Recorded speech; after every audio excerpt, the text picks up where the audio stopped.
दोस्तों, अगर आप भी रेलवे एनटीपीसी 2024 का फॉर्म भरा है या फिर फॉर्म नहीं भरा है, भरने वाले हैं, तो आपके भी मन में एक सवाल आएगा, एक डाउट आएगा कि फॉर्म भरते समय रेलवे हमें एग्ज़ाम सेंटर चुनने का कोई भी चांसेस नहीं देती है। तो हमारा जो एग्ज़ाम है वो कहाँ होगा, क्या हमें जिस जोन से फॉर्म भरा है उस जोन में एग्ज़ाम देने जाना होगा या फिर ये एग्ज़ाम हमारे अपने शहर में होगा, तो हमारा एग्ज़ाम कहाँ होगा। तो आपकी जानकारी के लिए बता दूं कि रेलवे अपने नोटिफिकेशन में भी एग्ज़ाम सेंटर का जिक्र नहीं करती है, क्योंकि रेलवे को ये पूरा अधिकार है कि ये एग्ज़ाम कहाँ करवाया जाएगा। ये पूरा अधिकार ये रेलवे को है। आपका एग्ज़ाम उस जोन में भी हो सकता है और आपके अपनी सिटी में भी हो सकता है, लेकिन 2019 का जो नोटिफिकेशन है उसके आधार पे मैं बताता हूं कि जो एग्ज़ाम हुए थे वो कहाँ हुए थे। तो जो एग्ज़ाम 2019 का हुआ था वो आपके अपने शहर में हुआ था। यानी मान लीजिए कि आपने अब पटना के रहने वाले हैं और आपने सिकंदराबाद से फॉर्म को भर के रखा है, तो आपके जो एग्ज़ाम हुए हैं वो या तो पटना में हुए हैं या फिर प्रयागराज में हुए हैं या फिर मध्य प्रदेश के किसी शहर में हुए हैं। मतलब 100-150 किलोमीटर के दायरे में हुए हैं और 99% चांसेस ये है कि अब की बार भी वही एग्ज़ाम होने वाले हैं, क्योंकि ये एग्ज़ाम आपके कंप्यूटर पे होने वाले हैं और एक ही सिटी में, यानी मुंबई, अगर मान ले आपने फॉर्म भर दिया है, आप सिकंदराबाद से ही फॉर्म भर दिया, तो हज़ारों फॉर्म अप्लाई होने गए हैं, जहां पे हो सकता है कि एक ही जोन में बहुत ज़्यादा फॉर्म अप्लाई हो गए हैं और वहां उस शहर में जो क्या बोलते हैं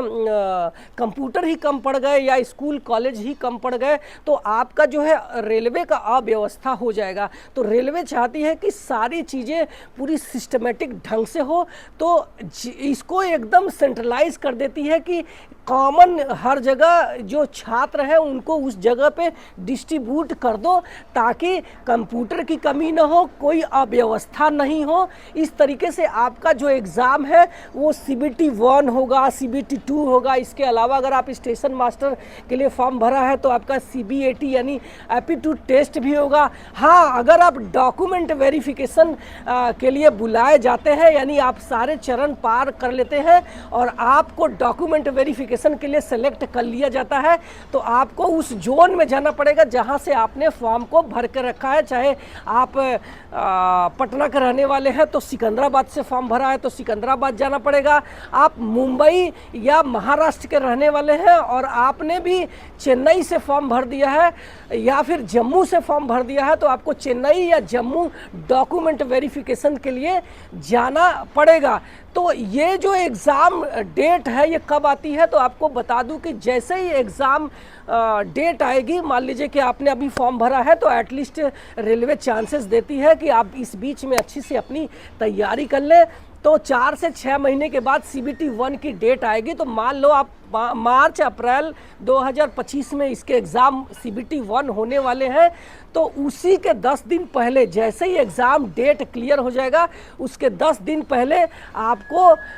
रेलवे की ऑफिशियल वेबसाइट से अपने एडमिट कार्ड डाउनलोड करने का ऑप्शन मिलेगा और ये ऑप्शन खुलने से पहले आपको अपने मोबाइल में और ईमेल में एक मैसेज रेलवे डालेगी कि इस डेट आ गई है आपके एग्ज़ाम की, अब आप अपने एडमिट कार्ड डाउनलोड कर लो। जब आप अपने एडमिट कार्ड डाउनलोड करोगे तो उसी में आपको एग्ज़ाम सेंटर पूरा एकदम एड्रेस डिटेल में क्लियर लिखा रहेगा और उसके साथ में डेट भी रहेगा कि किस डेट में और कौन से शिफ्ट में आपका एग्ज़ाम होने वाला है। मॉर्निंग शिफ्ट में होगा या फिर इवनिंग शिफ्ट में होगा। इसके अलावा जो लोग SC/ST कैंडिडेट हैं और अपने फॉर्म भरते समय SC/ST कॉलम में एस करके अपना कास्ट सर्टिफिकेट अपलोड करते हैं, उनको अपने नियरेस्ट जो रेलवे स्टेशन से है, जैसे मान लीजिए कि आप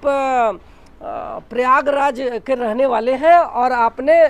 फॉर्म भरते समय प्रयागराज नियरेस्ट रेलवे स्टेशन डाल दिया है और आपने अपना जो जोन चुन लिया है मुंबई, लेकिन आपका एग्ज़ाम होने वाला है बनारस है, वाराणसी जो ट्रैवलिंग का जो पास मिलेगा वो प्रयागराज से वाराणसी सिटी में तक जाने के लिए आपको फ्री ऑफ कॉस्ट का एक पास मिलेगा, बशर्ते उसको क्लिक करना चाहिए, फॉर्म भरते समय एस करना चाहिए। नो करते हैं और आप अपने कास्ट सर्टिफिकेट अपलोड नहीं करते हैं तो आपको इसका बेनिफिट नहीं मिलने वाला है। और ये एग्ज़ाम का क्वेश्चंस पेपर अलग अलग शहरों में नहीं पहुंचाए जाते हैं, एक ही एग्जामिनर रहेगा जो कि एक ही क्लिक में आपके ऑल ओवर इंडिया में जितने भी कंप्यूटर पे बैठे हुए छात्र हैं उनको ये क्वेश्चंस सामने दिखेंगे और एक ही क्लिक में वो छोड़ देगा। तो ये एक तरीका है, आपके एग्ज़ाम होने वाले हैं और एग्ज़ाम आपके सिर्फ और सिर्फ ऑनलाइन यानी कंप्यूटर पे होने वाले हैं, CBT 1 और CBT 2। तो इसी तरीके से आपके एग्ज़ाम होने वाले हैं। तो ये वीडियो आपको अच्छा लगा है तो एक लाइक करना और मेरे चैनल पे पहली बार आए हैं तो सब्सक्राइब कर लेना, क्योंकि मैं यहाँ पे सिर्फ और सिर्फ आपके फ़ायदे की बात करता हूँ। Thank you so much.